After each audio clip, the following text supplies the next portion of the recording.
Наагад гэрлийн мөнгө суд гэдэг. Би Монгол Улсын консерваторийн циркийн техникийн 12-ын дэнгийн сурагч байна. Наа төвшөө огт хамгаал хийдэг. Монгол Улсын консерваторийн циркийн техникийн 12-ын дэнгийн сурагч.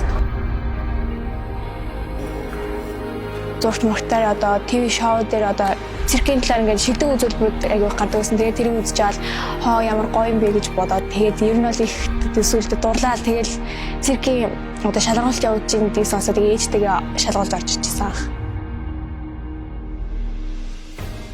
Тэр яг 10 дугаар ангид ордог жил байсан. Тэгээд дүүдээ нэг уц авч өгөхөд таксийн суусан юм автагаанд.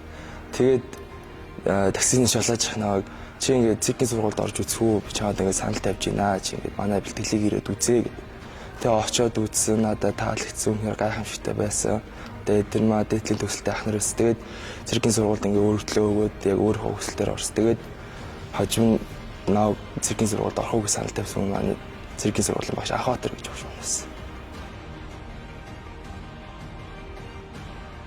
Аваж өргөлийн ихэндээ бол дэмжижсэн. Тэгээд яг хөө сүүл ингээд жоохон наа ядраад ингээд ороод ирэх юм бол миний охин болох юм уу гэдэг дээсэн. Тэгээд би яг шаардлагаад яг би энэ мэргэжлийг заавал төгснөө гэд тэгж хэлж байгаа. Тэгээд одоо л төгсгöd одоо сүүлийн 5 дахь жил дээр ирсэн.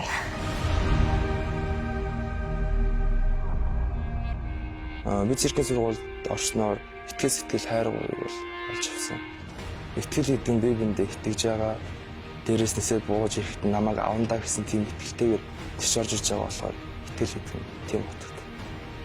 Сэтгэл гэдэг нь би биндээ сэтгэл гараад нэгнийгээ өвдөхт нь тусаж дэмжиж жаргахт нь хам зовхот нь хам байдаг болохоор сэтгэл байна. Хайр гэдэг нь би бинийгээ үргэлж хүндэлж хайрлаж халамжилж өгдөг учраас